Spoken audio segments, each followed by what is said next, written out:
Don't stop.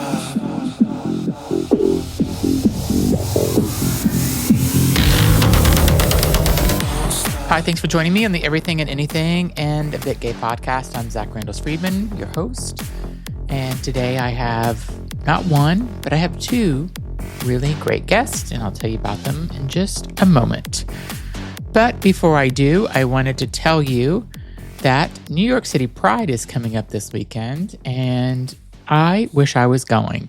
I haven't wanted to go in many years because I did it for so long, but I keep reading all about like how great these Pride celebrations have been going and how fun they are, and people are really coming out for Pride and stuff. And it made me like miss my friends and miss just being there. It's just that New York City Pride has such an energy that I don't know, you can't even explain it because it just it feels like there's like no hate that day. There's no racism. There's no, I don't know, like everybody just feels like they're together. Everybody just like it feels like you just want to hug everybody and that you care about everybody. And it's just like you don't have that, I haven't had the people don't have those feelings anymore. They don't show those emotions anymore because there's always some type of hate coming out. And, you know, somebody's always not happy with one group, and it's so political, this world, and it's so politically incorrect, and the world just seems fucked up. And so I'm not going to go to New York City Pride this weekend, but I really want to, and I've thought about it 1,000 ways of how I could justify going. But we are going to we're going to Northern California soon, and so we're doing that trip, and I went to see my mom, and we went to New York before that, so we're doing too much travel. So I used to love to travel, and now I'm kind of just over it. I'm sick of traveling. I like being home. I have too much stuff to do at home. I don't know. Some people love to travel. I love to be home for like 2 months straight without traveling. Someday. Or like, I don't know, go somewhere that's super relaxing, not just a vacation just to go. Like none of these vacations we've gone on or been on or things I'm doing, they're not relaxing. I need to do nothing. I'm going to sit by a pool and read a book. That's what I want to do. And not think about work, not think about podcasts, not think about anything. So I'll get there eventually. But let me tell you about my guest. So I found one of my guests. I found him on TikTok. And as I was scrolling through, he was just on my page. I can't even remember what he was talking about. But I just thought he was interesting. He's a cute guy. He lives in Nashville, and I invited him to come on my show because anytime I invite people to come on, I find them. They're always good, and he was good, of course. And he's like, can I bring my friend on too? And I'm like, sure. So they do like this little duo together, and I like them both, and they're friendly, and they're nice. We talked about Nashville because that's where they live, and yeah, it was a good episode. So I hope you enjoy it, and come back Thursday with a new guest, and we have the gay bit that comes out on Friday, and then we're at the weekend. And then if you're in New York, you're at Gay Pride, and I'm not. So thanks for listening and enjoy the episode. Hi, everybody. Thanks so much for joining me in the Everything and Anything and a Bit Gay podcast. I have two guests who you have not met before. I'm really excited because I discovered them on TikTok. And you know when I discover somebody on TikTok, they're always a good guest. So welcome to my show, Jacqueline and Japheth. Thank you so much.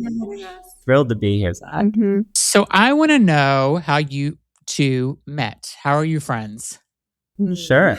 You want to kick us off, Jax? I can kick us off. I decided to relocate from Los Angeles to Nashville last year. And in doing so, I had like one friend in Nashville who happened to invite me to a party that Jay was at. And I'll let you kind of like take it from there. Yeah, one of my best friends, best gay friend, how about that, hosts a party every summer. And Jacqueline, I invited this friend, Jacqueline, speaking of, he's also a mutual friend of ours. And so he invited her to this party. I invited him to this party. We were all there. And it was one of those things where it was friends at first sight. We met and I was like, who is this goddess before me? Yeah. And I was like, who is this fabulous person? Like literally Jay lit up the party. all eyes on him. I was like, I need to know him. She's too kind. It's all about her. But we met and just immediately hit it off. Just found a lot of things in common, similar vibes, and just we took the friendship from there. So it was really just at a party on a whim, and it was really great timing. Like Jacqueline was in a big transition, as she said, coming from LA.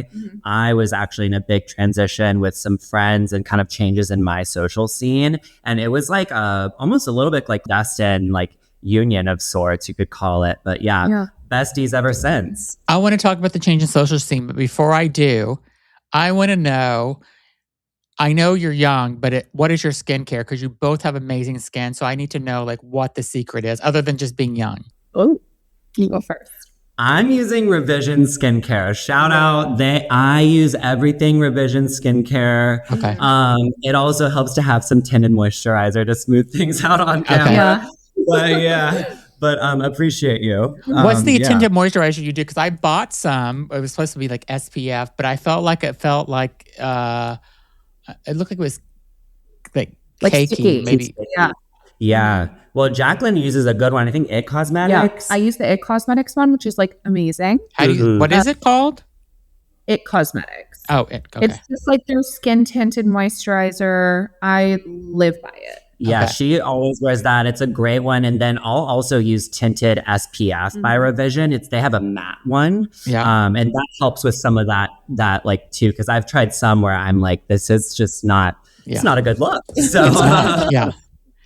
Okay, so I'll tell you why I love your TikToks, because you're talking about kind of real stuff that people are thinking. You just talked about changing your whole social scene. So did you kind of go through a moment where you're like, these friends aren't for me anymore and I had to find new ones, or I'm just like, I'm done with them? Because I've done that a couple of times, and where I'm just like, this isn't my jam anymore, and they're gone. So is that why something similar? Very similar. Sometimes things happen between people, situations where you can't reconcile. I think some things happened between me and two people who I was particularly close with, where I felt a little bit of sense of betrayal, not throwing them under the bus, but, just couldn't really find common ground after some things went down between us. In addition to something similar to what you described, where I realized that some of my friends and relationships were really not that meaningful, mostly kind of going out friends, trying to escape life together versus actually bonding. And then when you kind of contrast the desire to, move away from those relationships, or I guess compare it with, finding a true friendship, like with Jacqueline, it was just a really easy move to make. But it did come down to just like finding out people are talking about you behind your back, who are calling you their best friend to your face, and all of that kind of deception that we all go through at one point or another. But it's definitely, and Jacqueline has been an amazing friend to me, truly, just being able to be open about that and vulnerable. It's odd to go through something simultaneously like that. I have never experienced anything like it before, and I'm in my mid-30s, so I feel like I've got some life under my belt at this point. Yeah, I'm 34. I would not have thought you. I would have thought you were in your 20s. I would not have thought 34. Zach, I'm blushing. I'm about as red as my shirt right now. Thank you. Good for you. You have good genes too. So good for you. And we'll be right back. Okay, and now back to the show. How is the social scene in Nashville? I mean, I had to fly into Nashville to see my mother. And I've stayed a few times, and me and some friends went to Nashville for a long weekend. It seems very bachelorette party kind of town in a way. Is that what it's all about? Okay. And so what's the gay scene like? What's the gay men like in Nashville? Yeah, it's growing, I'll say. Now, I've lived in Nashville since I was a child. So I was born in Texas, but moved to Nashville with my mom and brother when I was 10 years old. Okay. So I've been here a while, and I've been out since I was 16. So have really explored the gay community for the majority of my, late teens into adult life. Yeah. And I would say there's like a twofold experience to it. First is a community. You see a lot of familiar faces, who's around you, and there's some real warmth to that, like real charm in terms of feeling like, you're in a small town or a small city, like you're just, you know who's around you, and those bearings can make you feel very safe and comfortable and really part of a community. Yeah. On the other side of that, it is a little complicated when you go through, dating, trying to find new people to date. You have to get very comfortable being in close proximity socially to everyone. I always say you're kind of 1 degree removed socially from just about any gay person you'll meet. So your ex has dated your friend's ex, they've dated their roommate, like It's all one the big list goes circle. on. Yes, and I think that's relatively common in many gay communities, but in a city like Nashville, where there's been a lot of growth, especially population-wise, and it has not really been at the same scale within the gay community. So it's it can be tough from that perspective. You're not really meeting a lot of new people. Usually, if I'm dating someone, it might be someone who I met out of town or things like that. But yeah, I would describe it as, close feeling, but also a little bit uncomfortable sometimes. You've got to really swallow that feeling of you might, have lost some friends through a breakup, or you might be running into your ex, and it's all okay. You just have to kind of take it in stride. And Jacqueline, why did you move from LA to Nashville? Many reasons, but one predominantly being as I really wanted to meet, I felt like more maybe genuine form friendships that I felt were more genuine, maybe dating wise. I had been visiting for work in 2023 a lot, and every time I was here, I just felt very tranquil and peaceful, and I was really happy. And I'm born and raised in New York, lived in Manhattan, lived in LA, lived in Miami. I am through and through a city girl, quite opposite of Jay, who's my Southern boy. But I just I think I've always had a maybe quieter internal, or I tend to lean towards a more peaceful disposition, and I was just wanting something so different. And I was, I felt very grateful to have experienced the city. I wouldn't change it for the world, but I will say, even, a testament of our friendship, it's feels like we've known each other for 15, 30 years, which are older than me. No, 15 years. Still. And we just met a year ago. And I think sometimes in big cities, it's hard to find that. Yeah. I mean, that's what a lot of people say. I talk to people, or I actually have a couple of new friends that I met in February, I guess. And one of them was kind of just talking about how it's hard to meet new friends when you're an adult. Because unless you're going to well, first of all, I'm in Boston, and Boston is not a super friendly city. So I lived in New York for a long time. I grew up in Miami. It was so much easier to meet people in New York and Miami. People are oh, New Yorkers are so mean. They're not. They're not, no. At all. You can walk into a bar and meet 25 new best friends when you walk out. So it's so different. Where Boston is the complete opposite, where all the gays here are a bunch of bitches, most of them. And so, and the funny thing is every gay guy says the same thing about all the other gay people. So and just people in general just aren't super friendly in Boston overall. So it's a weird city to meet friends, but we talk about that. How do you meet people? All my friends are on all the apps and stuff for dating, but they're using that also to kind of meet friends sometimes too. I've been in a relationship for a long time, so I'm not on the apps, but what do you think about that, meeting friends on the apps? I think it's a sensible place to go. I think, when you're thinking about how do you meet people, it's, where do you go physically? Do I go to a bar? Do I go to a workout class? If you go to an app, it kind of cuts to the chase in that way. Yeah. I think especially if you're not in a city, like Nashville is particularly social. A lot of people moving here and who want to make friends, and everyone's very kind of nice in a Southern way. They're mean behind your back usually. They're going bless your heart type of thing that I always hear about. Yeah, exactly.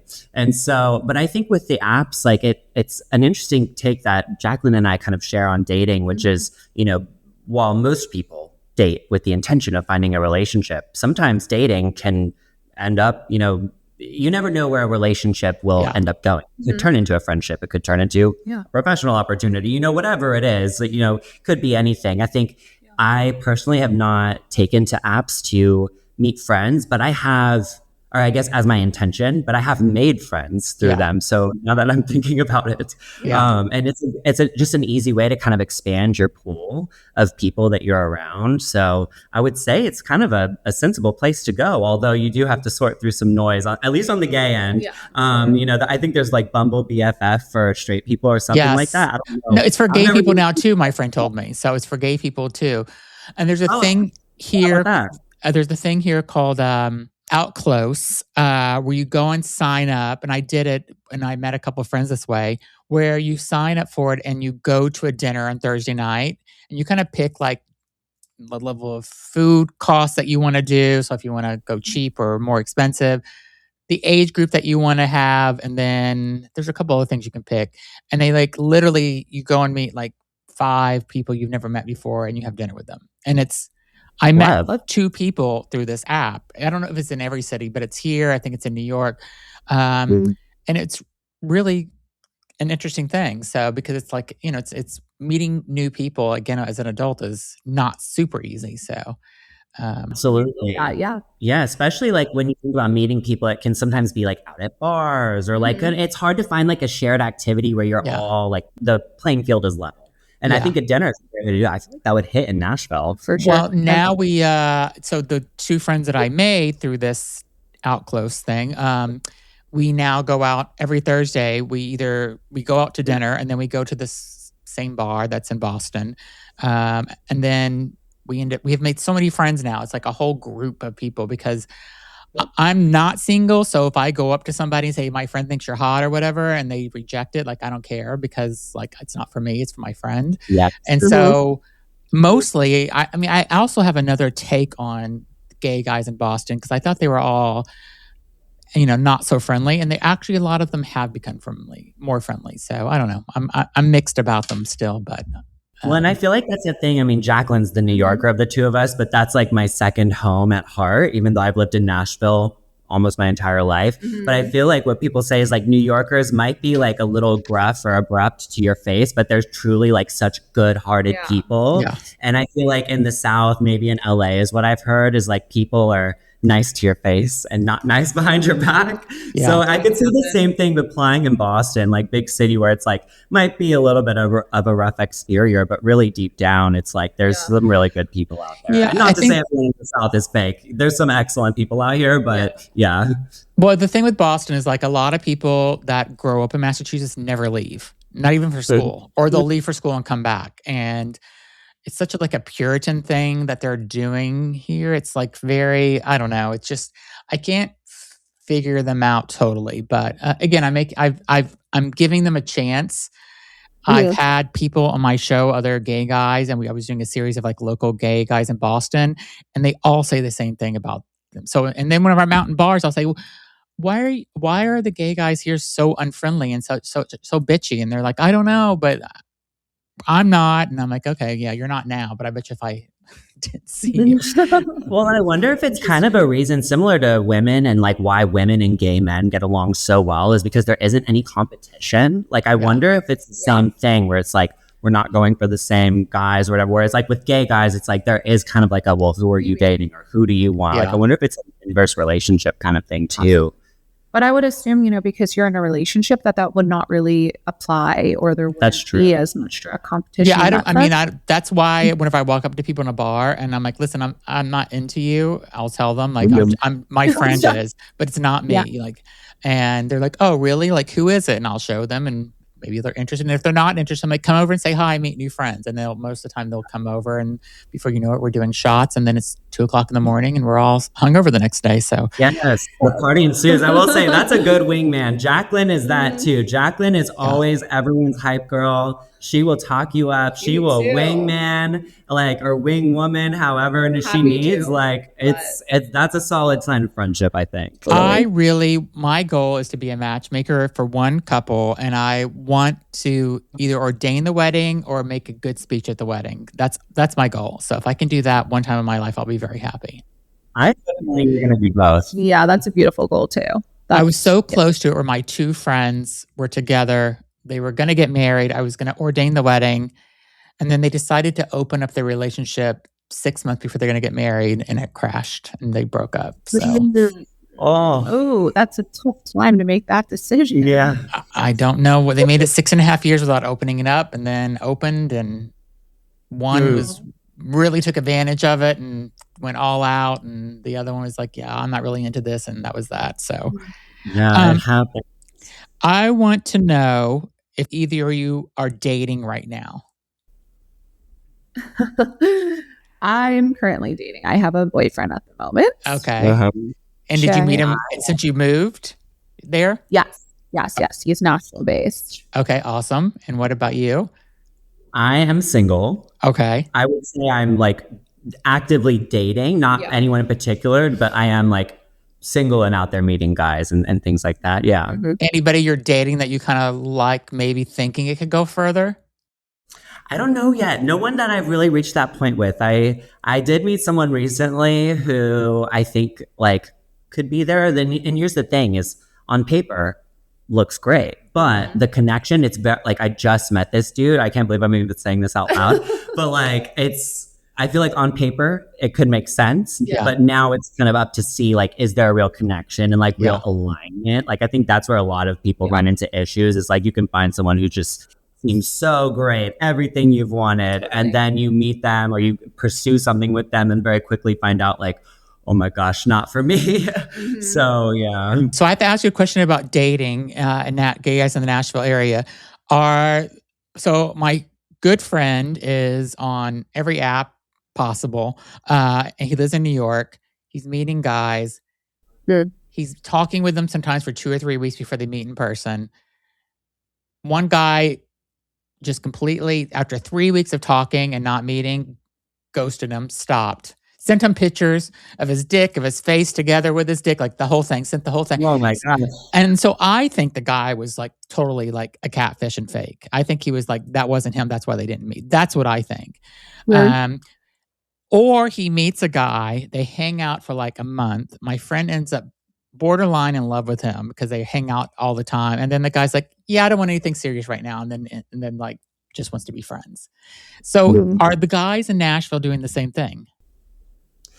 I would say so. There's a mix. I would say that I have a lot of my gay friends have been catfished, even recently. So that's absolutely happening. So are they meeting the person, or person's not meeting them? Because I would love a story where they met them and it was somebody else. They've met and it's been somebody else, which is juicy. Why? Juicy. I don't know how you're like the other person. I know about this? No, I know, and you know these persons too, or these people. I'll fill you in after the tea. But I do think ghosting is really common. That is something absolutely universal in Nashville. I know I've been ghosted, and I think that can be a really I don't know what the word is. Like it can cause you to be pessimistic. You're kind of like a little apprehensive about me trying to meet people because you're like, well, is this guy going to actually show up? Like, especially after you invest time and all of that. So I would say there is some ghosting. There is a lot of, there is some catfishing. No, but why do you think they catfish though? Like you meet somebody online and you like go and meet them and there's somebody else. Does the person think that they're just going to say, it's okay, like that's cool. Like you totally like lied about what you look like or whatever they lied about. I mean, like I can't empathize. No clue. It makes no sense. I would be horrified to be found out if I was them. It has to be like a personal, like for like the thrill of it type thing. For like the plot. You get a kick out of it, or like for the plot, because it just doesn't make sense. It really doesn't. I feel like you would be. There's so much more things that you could be thrilled about than catfishing somebody. It's so right? Well, and that is kind of the thing. I think even with ghosting, I think the question at the bottom, or I guess at the top of everyone's mind, is why are you wasting my time? Yeah. Like, or why are you wasting your time? Like, time is the worst thing you can rob from someone. That's like my personal. I agree. And it's like, it's just odd, especially kind of in the instances you described. You know, you're chatting for 2 to 3 weeks, seem like it's going to progress, and then all of a sudden there's nothing. And that is a really disheartening experience. That was the word I was trying to think of earlier. Just because you don't know who you can trust. And like, I think for me, like I've been in that position before. So now it's like, I really won't chat with someone for a couple weeks. Like if there's I'm on the app to like schedule a meeting, so to speak. Like, let's go ahead and meet up. Like, I don't need to talk too much. And I think maybe in bigger cities, I could see it becoming more prevalent just because there's anonymity and the volume of people. Nashville, there's really nowhere to hide. So you're going to see this person some way or another. Which almost makes it even wilder because you know that you're going to run into them. Yeah. Do you hear about this for girls in Nashville? Yeah. I mean, it's extremely... Girls are getting ghosted and catfish too? Catfish, not so much. I have not heard any like catfishing stories, but the ghosting, I mean, that is just like, there's like an unprecedented amount of like people. And it's like in New York, also Nashville, all the major cities. I just have so many stories of friends. And it's really crazy because it's like love bombing, kind of like what your friend was saying, where like they're spending all their time together. They're like forming a relationship. A lot of the girls are like fully under the impression that this is leading to something serious. And then like, goodbye, poof, gone. And I think that's just, it's dangerous because it does cause trust issues and it makes you afraid to like be vulnerable or invest your time with other people. It is. Well, and ghosting is so damaging like psychologically because you don't have an answer like as to why it happened. You are just left wondering, is it me? Is it anything like that spiral? Like is more damaging than just the rejection up front to say, hey, it's not for me. So it's like a big thing. I think transparency and honesty in dating and like, you know, you get led on so much. And gay communities too, like that's a big one, is just like guys who will lead you on and either pretend to be something they're not and like they really don't want anything serious or they just never want something serious to begin with. So. Yeah. My friend has actually asked guys whenever he met them and they were hanging out for a month and like, no, I just want to be friends now, or they ghosted him. He said, what happened? Like, tell me what I did wrong so I don't do it again. Just like, give me feedback. Give me constructive criticism. Like, I just want to know. And just for research purposes, like fill out our poll. We want to know. We got to circulate. Exactly. So I don't know. I think my friend falls in love too fast. And I think he like he's almost like wanting to talk about moving in a way, I think, or something. I don't know. Maybe he's like that. He's a lesbian at heart and just wanted to get the U-Haul truck and just move right in. But Jacqueline and I actually made a video about that one time where we were like things that dating, like straight dating versus gay dating. And one of the questions that we were kind of going through was like, when do you move in? And Jacqueline had a stance of like more like waiting. I have like a very, like strict stance of like, I would not consider it unless I'm engaged. At an earliest, like preferably get like close to getting married. Yeah, more of a conservative, level-headed timeline. And meanwhile, I'm like, if I'm feeling it, I'm like, when am I moving in? So like, maybe I should introduce you to my friend Greg. So, Greg, what's up? On TikTok. Is this the pair you're talking about? Well, and if you and Greg do end up together, then I get to do the wedding. Don't forget. So. You know who's officiating? Greg. And we'll be right back. Okay, and now back to the show. So first of all, I want to say you guys have a TikTok channel called A Girl and a Gay. How did you come up with this? How do you come up with topics? Tell me all about it. Sure. You want to take it, Jacqueline? You want me to start? Okay. I'm always like, ladies first. I think number one, like the more Jacqueline and I started to hang out, especially initially when we met, dating is a topic that we're both talking about with each other and with other people. It's on everyone's mind. If you're like Gen Z, millennial, like I think really any age, love is a universal experience. Dating can be too. And so it's just always something we're talking about.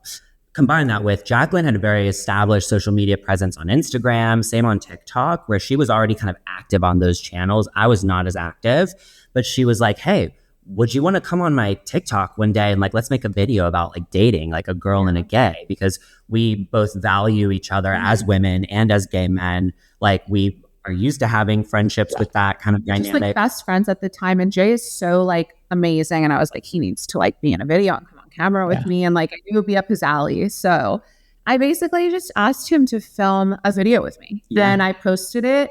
It did really well. I had taken like a little hiatus off socials for a little bit, but came back on, posted it, did amazingly. And I was like, there's something to this, Jay. Like, I really love our dynamic together more than I even like watching myself. And so, I kind of just asked him, I was like, would you want to maybe start a TikTok together and do this and just be ourselves and like give people advice and like be of assistance or help and show different perspectives while also just staying true to us and like showcasing our friendship at the same time. And That's kind of what we've been trying to do with A Girl and a Gay. And so it's good. It's really great. And you guys are like a good, there's a good chemistry there. Whenever I watch your videos, like it's good. What do you want to do with it? Where do you want to take it? We're going to see. I mean, I think Jacqueline and I are both ambitious people and we're having so much fun with it. And like, I think we, started it under the premise of like, hey, if it takes off, great. If it doesn't, also great. Like, either way. I think now, like, we are really enjoying the community building aspects of it, really getting more women and gays involved, talking about dating based on our experience. I mean, thank goodness Jacqueline had this brilliant idea, right? Like I give her all the credit. But I think with it, like, we would love to expand. And like right now we're doing mostly just short form videos. We're starting to do more podcasts now. And I think we want to take it to long form, hopefully get some kind of live events going and just kind of see where it goes. I think, again, like, no matter your age, dating is something that you're always going to talk about and have questions. And I think you want to hear people weigh in. Like we're also kind of to add on to Jacqueline's earlier answer about how we got started. Like we're both the therapy friend in the group. Like we're getting hit up with it for advice. And we're like, well, let's just take it to camera. Exactly. But I would say like anything to add. Like I think we just want to kind of push it out and like see it and grow. We're primarily on TikTok now, but we're looking at, where do we expand? And just, like just to add a little bit, like even moving to Nashville, like I'm obviously like a metropolitan girly. I've always had like gay friends in my close circle for a very long time. And Jay, like, obviously supports and loves girls. And I think, Nashville's progressive to an extent. I think what we're doing, though, like bringing more awareness to like just women in general and the gay community in general, I think it's impactful.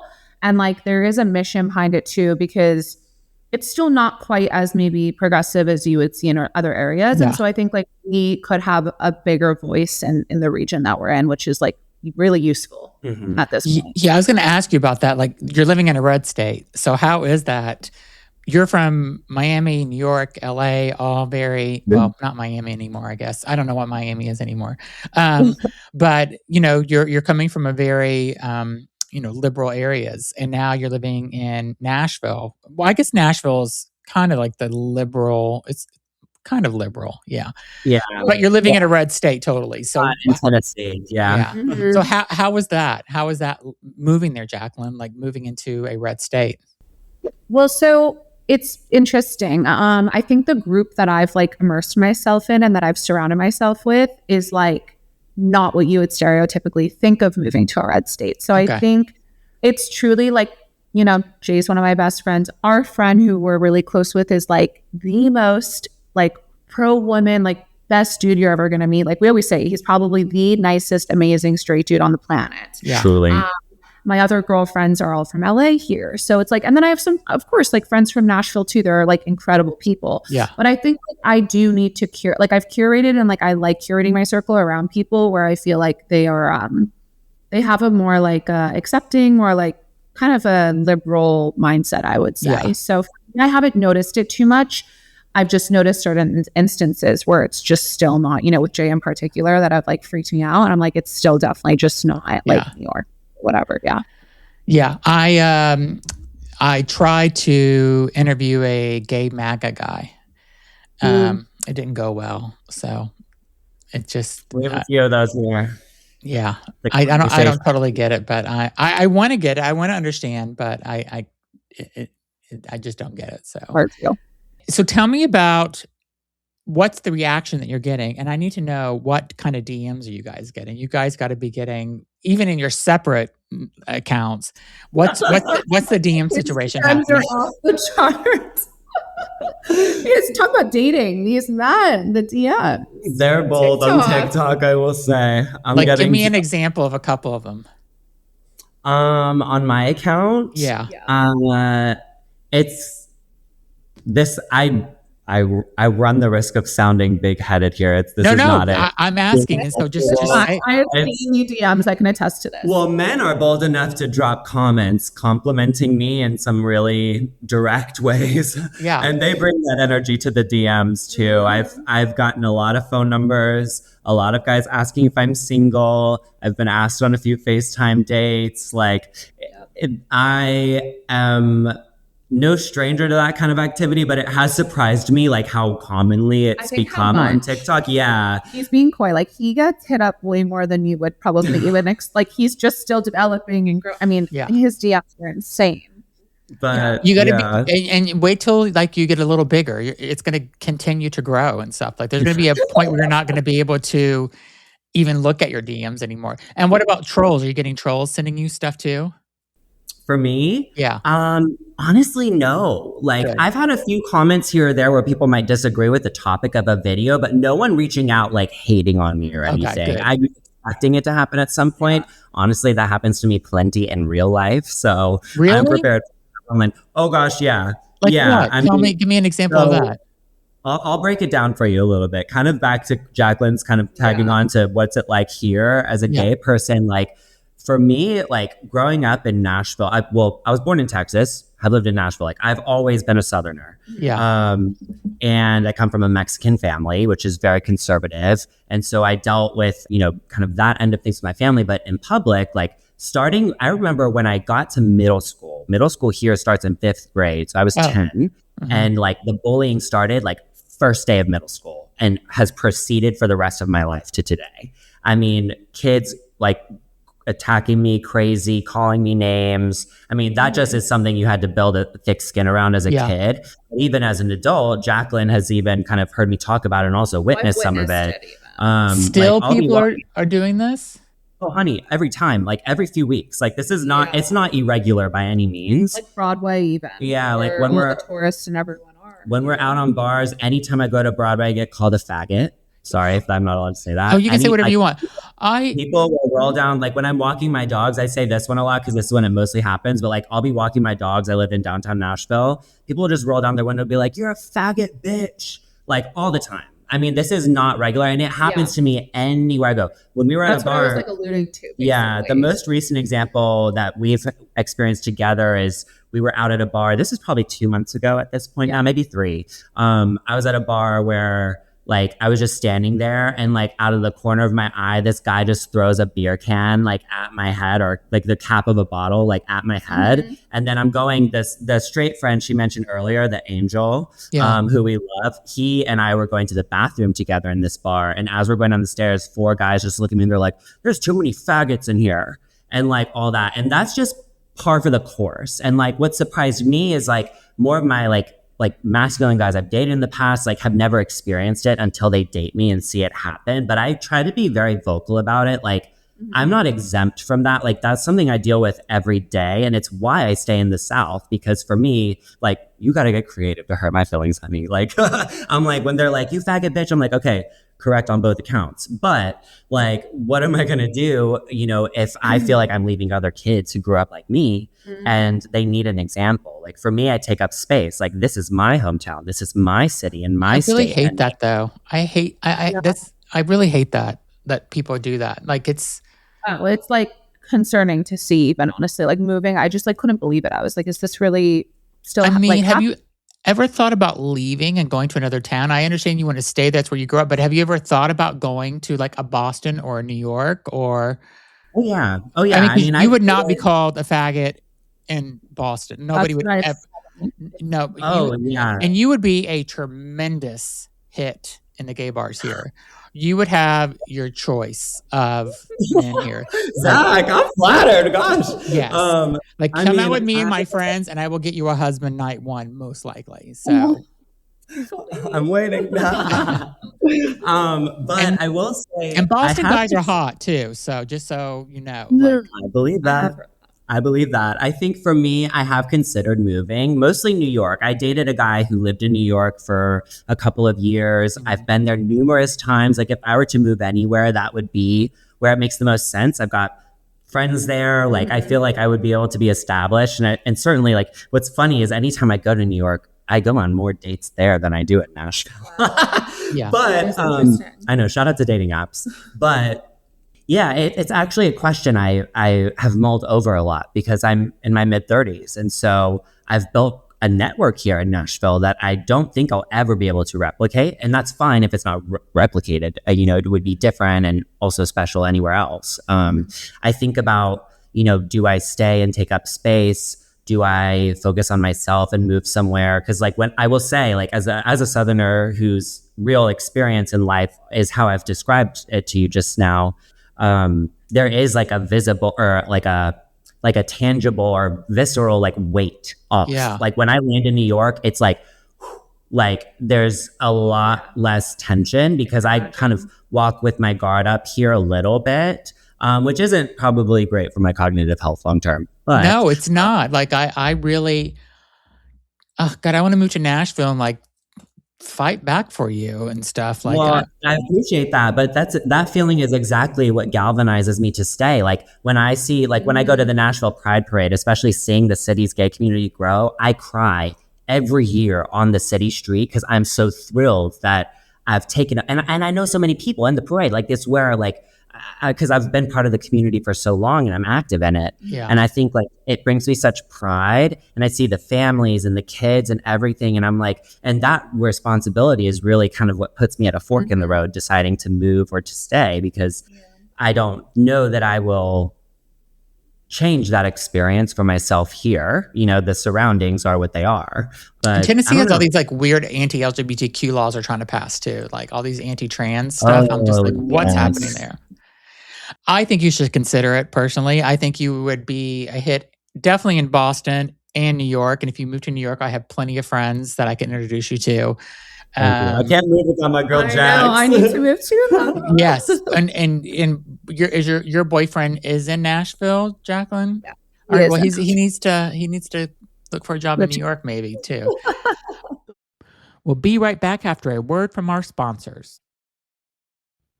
Okay, and now back to the show. Without telling me what you both do, like the place you work, like what industry do you guys work in? Yeah, I work in marketing for AI. Okay, so totally separate, but yeah, marketing. Yeah. Cool. And I'm more in the startup space, like chief of staff, head of operations. So that's what I've been working. Cool. So you could go to New York for sure, or Boston. With what you're doing. We technically really could. No, it would be feasible for us, definitely. Yeah. Okay, well, think about that. Okay. We're gonna give it some thought, but I think like a girl and a gay has been such a great outlet for both of us outside of our professional lives. Like, and like kind of exactly what the conversation that Jay just had, which like I kind of alluded to, but didn't fully express. Like that is a big reason too why we like really keep pushing it forward, especially in the Nashville region. And I think like the visibility is important. Like I think just anyone, not just for the girls and the gays, but hopefully it reaches other people too, that maybe it can shift their perspective and they gain some from it. Hopefully. I think, visibility is like an excellent point. I think like on TikTok, you see a wide variety of creators. And I think on the gay front, like you don't see a lot of men with their shirts on, which, I love to see. But like when you're looking for connection and creators, like there aren't a lot of creators with a topic or a true niche that you see in the space. And I think especially with women like Jacqueline, like, and talking about dating, like people really go to her page for advice because she's a really wise person. And I think like, giving women visibility, giving gays visibility, even as a man, I like propping up Jacqueline as a woman. And so that whole dynamic is like really important to us. And I think that kind of hitting on your earlier question about what are our DMs like, people reach out to us probably 2 to 3 times a week in our DMs with very real situations about what they're dating. It's like, hey, like, I really like this guy. I'm going to an event with him. Like, do you think he likes me? Or like, hey, I got out of a multi-year relationship. I'm having trouble getting through it. Like, what do you suggest? Like asking us for real advice. And that has been the most shocking of it all, because we thought maybe if we grew, that would start to happen. But that happened when we were still, very early stages, like not even 1,000 followers at that point. And like 500 maybe. Yeah, definitely. And so we were like, oh, like there's something here. And I think in the comments, there's a lot of like, preach, same, oh, I needed this, like when is the podcast coming kind of thing. And so like, would you do a podcast? I was thinking that you should maybe think about doing one. We plan to. We do want to. It's a lot of work and it's hard to get listeners, and you can't go in it thinking you're going to make money at first because I think that's one thing about us, which applies really to dating too. We talk about this, is like you can't go in with an outcome in mind. Like you really have to just be okay, like knowing like the outcome is you tried. Like, and that's really how we approach the account. It's how we approach dating. I think that's how we stay optimistic about things, even if it doesn't kind of move as we want. But yeah, like I completely agree. And it's a great reminder regardless, because podcasting is very hard. Long form content. It's a lot of mechanics that people do not see. Like when I do that, like kind of as part of my day job, for like tech companies, AI companies, and like, it's quite the production. So to even manage it yourself, like, you know, with your show, like it's a lot of work. Yeah, it's a lot. And you just, you know, I talked to other podcasters where they're like, how did you make money and stuff? And it's like, it was a little bit of luck, a lot of advertising money that I put in the first year and a half. And that was how it happened. But I just, you know, there's somebody that I just spoke with. She's like, I've been doing this for 4.5 years and I have like not even enough listeners to monetize at this point. I'm like, oh. But keep going. It takes more time. Well, and you have a track record. Like you have what, like almost 300 episodes, maybe more. Like no, I think I have like mid 200, 250 maybe or something like that. I mean, impressive. Yeah. I mean, I just like I love meeting different people. This podcast has changed the way I think about everything. I mean, just about people in general, and it gives me a little hope in the world also. Like because I have people on that I want to meet and talk with and who I think are interesting. And so I don't know, maybe I'm like in my own little bubble in some ways because of that. But, you know, but I do try to bring on, like I said, I tried to bring on a MAGA gay Republican, and that was not good. And then you've had a trans government or trans like public official or something. Yeah, she was running for Senate or Congress. Yes, that's right. Politician was the word I was looking for. And I today, but you have a range of people. Like it's clear that you cover a lot of different topics. I'm interviewing David Archuleta tomorrow. I'm so excited to do interview. Love him. That's exciting. Like I have a couple of housewives that are on the schedule. I interviewed Leanne from Dallas Housewives because I'm a housewife. Awesome. So it's fun. Yeah. It's just awesome. Like, I mean, I've changed my mind about what happens when you die, from meeting with all these psychic mediums that I've interviewed to just how to live your authentic life. And just like, there's just, I don't know. I mean, everybody I have had on my show, but maybe 2 out of all of them, I have like loved. I've loved everybody. So. I love that. And you know what? I feel like it's very similar, like kind of something Jacqueline and I have talked about is like when you're dating, when you go on a first date, like again, kind of tying in that mindset of you can't really expect it to go anywhere. Like you're just in it to go to the date and have the experience, but you just don't know who you'll meet. Like you could end up meeting anyone, even if you never talk to this person again, hearing their story, like you just have no idea what people contain. It's like really impressive to like learn about some people and like you kind of get surprised or you're heartwarmed or put off in some cases. Yeah. Yeah. I mean, I made people cry on my show, which I kind of love because like, you know, I don't know. Didn't Barbara Walters want to do that always? She made people cry. Was that her whole thing?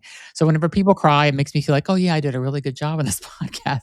But one guest had me cry because she was telling me about her whole story, how she was bullied. She was adopted. She was like, her family put her on the streets in South Korea. She was adopted by this American family. And, you know, growing up, adopted South Korean in America and stuff. And she talked about her 20-year-old son who at 2 years old was on a breathing machine. And just like her whole story was so amazing. And I like her so much as a person. Like I would do anything for her because she's just so amazing. And I love meeting people like that. It's amazing. Yeah, absolutely. Like I said, amazing 1,000 times, but it's amazing. But it's true. And I think even like having a guest where like, you know, or listeners who cry, like you're eliciting such a reaction, which is impactful in my opinion. And it's one of the best reactions you could possibly get. Absolutely. Yeah. I think especially because podcast listeners, like I love podcasts. That's my background noise in my home. And like you, like as a listener, you emote in the same way as the host or what's ever happening. Like they laugh, you they're mad, you're mad. They're crying, you're tearing up. Like, so you're touching a lot of people in that way. And I think it just goes to show the depth at which your conversations strike. Like being able to kind of cut through some of the superficial and really hit at like what's going on underneath. Like going deep is so meaningful. And again, like you just don't know what multitudes people contain. Like there are some really amazing stories like the one you just described that you just never find out if you never asked. Yeah. Yeah, I interviewed a woman this morning who's a death doula, and she has helped over 1,000 people die, and like comforted the families, and like her stories are so amazing. She's been on major podcasts, she's been on TED Talk stuff. So I felt so honored to interview her today. But her stories, she's such a kind person. I love the fact that I got to talk with her. So. Absolutely. Congratulations. I mean, especially like being like a death doula, like at the end of life, there's a lot of reflection and pensiveness involved. Yeah. Like I can imagine the insights that she has gained just from watching this experience up close. Like she has seen it all. She's seen it all. So it's pretty amazing. Well, I really hope that you guys do a podcast. I think you're amazing together. I will put the link to your personal TikToks and your combined TikTok, A Girl and a Gay, on TikTok. Check it out, everybody. I think you're on Instagram too. I'm following, and I will put your Instagram on there. I'll put everything in the description of this podcast. So anybody that wants to follow you, go in. Definitely check out A Gay and a Girl, or no, I'm sorry. Yeah, A Girl and a Gay, and check it out because they have some like quick videos, and I love their format and love what you guys are doing, and you guys have a really good chemistry together. So I appreciate you both for being on. Zach, the feeling is mutual. Genuinely. Thank you so much. All right, everybody. Thanks for listening. Be sure to check out their TikTok, and if this episode resonated with you, be sure to share it with somebody. Thanks everybody for listening.